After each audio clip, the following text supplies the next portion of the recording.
새벽 공기가 아직 차가운 시간, 부엌에서 밥 짓는 냄새가 은은히 퍼집니다. 이정수는 조심스럽게 국을 끓이며 아랫입술을 살짝 깨물었어요.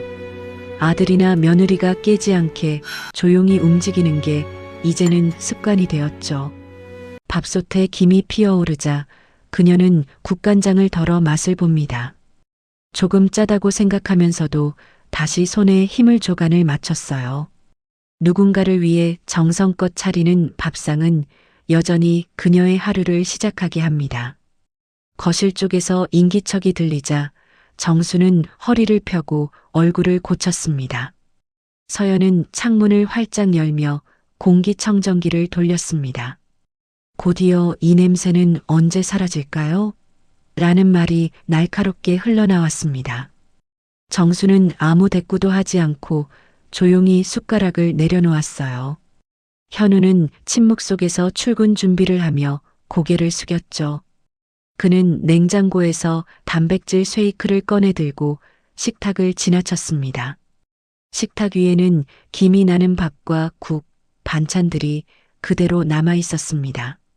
정수는 잠시 그 자리를 바라보다가 밥상을 한쪽으로 밀었습니다. 출근길 조심해라. 그녀의 말은 공중에서 가볍게 흩어졌습니다. 대답은 돌아오지 않았고 현우는 문을 닫고 나갔어요. 남겨진 건 식지 않은 밥과 텅 빈 의자뿐이었습니다. 서연은 거실에서 짐가방을 열어 옷을 정리했습니다. 여행 준비를 하는 며느리의 손끝은 바빴고 정순의 눈빛은 그 움직임을 조용히 쫓았습니다. 어머님, 저희 여행가 있는 동안 집은 깔끔하게 부탁드릴게요. 서연의 말투는 공손했지만 마음속에 선이 그어진 듯 차가웠습니다. 정수는 고개를 끄덕였어요. 그녀의 손끝은 설거지하던 물속에서 천천히 굳어갔습니다. 그날 오후 정수는 방으로 들어가 서랍을 열었습니다. 낡은 등기부등본이 손에 잡혔습니다. 종이 위에는 아직도 또렷하게 자신의 이름이 박혀 있었습니다. 이 집은 내 이름으로 되어 있구나. 그녀는 혼잣말처럼 속삭이며 오래된 남편의 사진을 꺼냈습니다. 사진 속 남자는 젊은 시절 웃고 있었고 정수는 그 웃음에 오래 시선을 두었어요. 밤이 찾아오자 거실에는 TV 소리와 부부의 웃음이 섞였습니다. 정수는 불을 끄고 방 안에 앉았습니다. 어둠 속에서 그녀의 손끝은 서리를 꼭 쥐고 있었습니다. 그 손에는 주름이 깊었고 그 주름 사이로 시간이 스며들고 있었죠. 바깥의 웃음소리가 멀어질수록 그녀의 눈빛은 더욱 단단해졌습니다. 오늘도 가족의 하루는 아무 일 없는 듯 흘러갔습니다. 하지만 정순의 마음속 어딘가에서는 작은 금이 이미 나고 있었습니다. 아침 햇살이 거실 창문으로 들어오며 집안을 밝힙니다. 하지만 공기는 여전히 차갑습니다. 정수는 부엌에서 반찬통을 꺼내어 꼼꼼히 정리합니다. 된장찌개를 끓이고 멸치볶음과 장조림을 하나씩 만들어 냉장고에 넣었어요. 그녀의 손은 익숙하지만 마음속엔 왠지 모를 허전함이 자리하고 있었습니다. 거실 쪽에서 서연이 등장했습니다. 서연은 가방을 들고 다가와 냄비 뚜껑을 열었습니다. 뚜껑에 묻은 간장 자국을 본 서연의 눈썹이 미세하게 찌푸려졌어요. 어머님, 이런 건 굳이 안 하셔도 돼요. 저희 식단은 따로 관리하니까요. 그 말은 예의 바른 어투였지만 선을 긋는 냉기처럼 느껴졌습니다. 정수는 말없이 국자를 내려놓았습니다. 손끝이 젖은 채로 싱크대에 물이 떨어졌습니다. 그녀는 아무 말 없이 고개를 끄덕이며 냄비를 옆으로 치웠어요. 서연은 불편한 침묵을 깨기 위해 리모컨을 눌러 TV를 켰습니다. 리모컨 소리가 거실에 울렸지만 그 소리가 오히려 더 큰 거리감을 만들었습니다.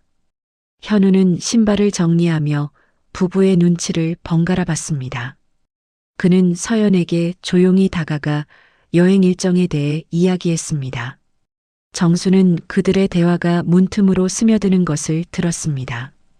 이번 여행 다녀오면 우리 따로 사는 게 낫지 않을까? 그 한 문장이 공기 속을 가르듯 들려왔습니다. 정순의 손이 잠시 멈췄습니다. 그녀는 주방 싱크대에 기대어 숨을 고르며 눈을 감았습니다. 식탁 위에 놓인 반찬통들이 무겁게 보였습니다. 조용히 물을 끄고 행주로 손을 닦았습니다. 그녀의 눈빛은 더 이상 흔들리지 않았습니다. 마치 오래된 결심이 다시 떠오른 듯 했습니다. 다음 날 아침 부부는 공항으로 향했습니다. 정수는 베란다에서 그들의 차가 멀어지는 걸 바라봤습니다. 엔진 소리가 사라지자 집안엔 고요가 내려앉았습니다. 그녀는 텔레비전 리모컨을 눌러보다가 곧 끄고 말았습니다.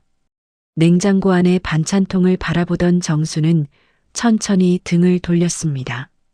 이제 집안의 공기는 차가운 대신 낯설 만큼 평화로웠습니다. 그리고 그 평화 속에서 그녀의 마음속 무언가가 또렷이 움직이기 시작했습니다. 아침 햇살이 부엌 창문을 비추자 정수는 의자에 앉아 가만히 손끝을 바라보았습니다. 손톱 밑엔 지난밤 설거지의 물기가 아직 남아 있었어요. 멍하니 커튼 너머를 보던 그녀는 천천히 자리에서 일어났습니다. 옷장을 열어 단정한 외출복을 꺼내 입고 얇은 스카프를 둘렀습니다. 외출용 가방 속에는 낡은 등기부등본 한 장이 들어 있었습니다. 집을 나선 정수는 근처 부동산으로 걸어갔습니다. 가게 앞에는 금매환영이라는 글씨가 붙어 있었죠. 문을 열자 젊은 중개사 박 대리가 환하게 인사했습니다. 어머님, 어서 오세요. 어떤 집 보러 오셨어요? 정수는 잠시 말없이 서 있다가 조용히 대답했습니다. 보러 온 게 아니라 팔려고요. 박 대리는 놀란 표정으로 서류를 살폈습니다. 정순이 내민 등기부등본에는 여전히 그녀의 이름이 찍혀 있었습니다. 그는 신속하게 시세를 확인하고 최근 거래 내역을 화면에 띄웠습니다. 요즘 이 동네 가격 많이 올랐어요. 좋은 조건으로 금방 나갈 겁니다. 정수는 그 말을 듣고 미세하게 고개를 끄덕였어요. 박 대리는 서류를 정리하며 계약 일정을 잡자고 제안했습니다.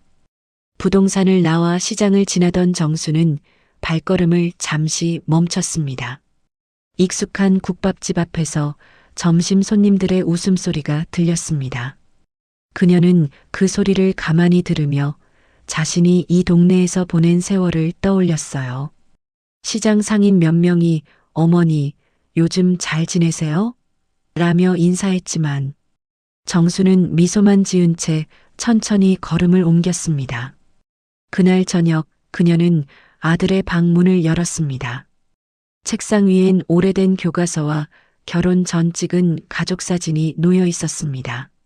사진 속 젊은 부부와 어린아이, 그리고 웃고 있는 자신이 보였죠.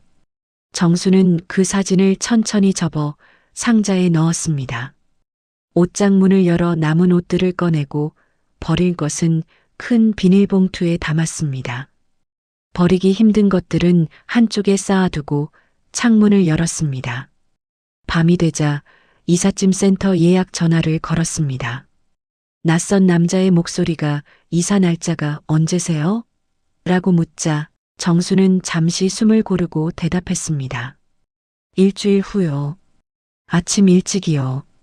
전화를 끊은 뒤 그녀는 부엌 불을 끄고 거실 커튼을 내렸습니다. 집안은 여전히 조용했지만 그 고요함 속에 묘한 해방감이 섞여 있었습니다.